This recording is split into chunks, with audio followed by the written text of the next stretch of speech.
کہ تھے اس لیے وہ عربی بھی سمجھتے تھے، تو میں نے کہا کہ طہارت اور برکت کا انگریزی ترجمہ بتائیے۔ تو کہنے لگے طہارت کا مطلب کلینس۔ میں نے کہا فیل ہو گیا، ایبسلیوٹلی فیل، 0 مارکس۔ صفائی الگ چیز ہے اور پاکی الگ چیز ہے۔ ہر صاف آدمی پاک ہو یہ ضروری نہیں ہے۔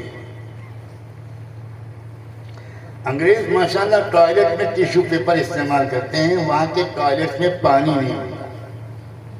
آپ سمجھتے ہیں انگریز بہت ترقی یافتہ ہو۔ ہمارے مدرسے کے طلبہ جب باہر نکلتے ہیں تو ٹوپی اتارتے ہیں نا۔ دیکھو میں تو الزام لگا رہا ہوں، قبول آپ لوگ کر رہے تو آپ کا قصور ہے، میں کیا کروں؟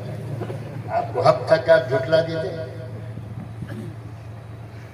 اور زیادہ شوقین طلبہ ہوتے ہیں تو نخاس کی بازار سے ایک پرانی پینٹ خریدتے ہیں۔ ہو سکتا ہے وہ پینٹ کسی موٹے آدمی کے رہی ہو یا دبلے آدمی کے رہی ہو، اور وہ آپ کی ٹانگوں میں ایسی فٹ ہو کہ جیسے بندوق میں جو نیلام میان میں رکھے جاتے ہیں اس طرح، کہ اگر بیٹھ کے اچک کے ریل پر چڑھے تو پھٹ جائے۔ ہمارے نوجوانوں، انگریزوں سے زیادہ گندی قوم، میں یورپ کے امریکہ کے ملکوں میں 20 بار گیا ہوں، میں کہتا ہوں انگریزوں سے زیادہ گندی قوم اس زمین پر ہے ہی نہیں۔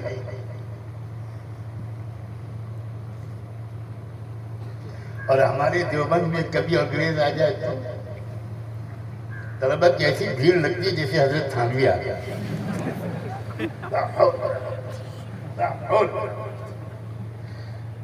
دارالعلوم دیوبند کے سالانہ اجلاس کے موقع پر، آپ لوگ تو پیدا بھی نہیں ہوئے ہوں گے 1980 میں مدینہ منورہ میں پڑھتا تھا، اور میں وہاں سے حضرت والد صاحب کے حکم سے چھٹی لے کر یہاں آیا اجلاس میں شریک ہونے کے لیے۔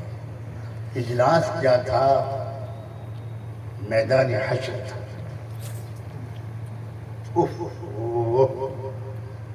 دارالعلوم دیوبند کے اکابرین کو خیال بھی نہیں تھا کہ اتنی بڑی تعداد میں لاکھوں عقیدت مند آ جائے، مگر سلام ہو ان اکابر پر جن کی نسبت کی وجہ سے آج بھی گنہگار سے گنہگار مسلمان کو اس ارض پاک سے محبت ہے، عقیدت ہے۔ تو سارے انتظامات فیل ہو گئے، اور نہ کسی ہوٹل پر چائے، نہ پانی، نہ کھانا، نہ روٹی، کچھ بچا ہی نہیں، سب ختم۔ اور آمدنی کا ذریعہ بھی ختم، خرچ کا ذریعہ بھی ختم، یعنی سنجے کا انتظام بھی ختم۔ اب ترجمہ کیا تب سمجھا۔ میں نے پہلے آمدنی اور خرچ بولا تھا کہ زیادہ کھل کے نہ کہنا پڑے، مگر خرچ کو سمجھے ہی نہیں لوگ۔ ظاہر جب آمدنی زیادہ ہوتی ہے تو خرچ بھی زیادہ ہوتا ہے، اور آمدنی کم ہے، کچھ پیٹ میں جا ہی نہیں رہا ہے تو خرچ کیا ہوگا؟ وہ تو اچھا ہوا کہ آمدنی کم تھی، ورنہ چونکہ کوئی انتظامات ہی نہیں تھے اتنے بڑے مجمع کے لیے سنجے کے، تو اللہ جانے پھر کیا ہوتا۔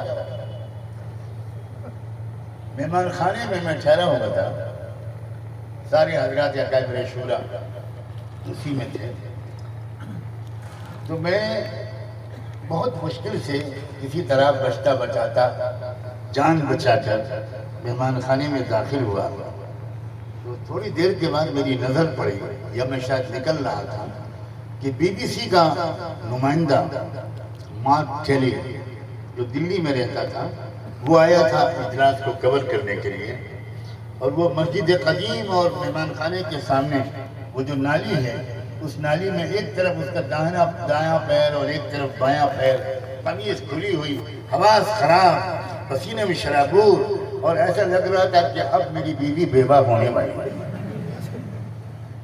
بالکل بدحواس۔ میں جلدی سے گھسا اس بھیڑ میں، اس بیچارے کو نکال کر اندر لایا، اس کو ذرا پنکھے میں بٹھایا، اس کو ٹھنڈا پانی پلایا، ہوش حواس باہر ہوئے۔ میں نے کہا how you Mr Mark Kelly, how do you feel, کیسا لگ رہا ہے؟ کہا میں تو پاگل ہو جاؤں، I really I'm a madman now۔ میں ہو گیا پاگل، بس ختم۔ میں نے کہا کیا ہوا کیا؟ کہنے لگا عجیب بات ہے، یہ لاکھوں لوگ اتنے پریشان ہیں، یہ نہ کھا رہے نہ پی رہے، بھوکے پیاسے ہیں، ان کو نہ سنجے کی جگہ نہ کچھ، اور سب ہنس رہے ہیں، سب خوش ہیں۔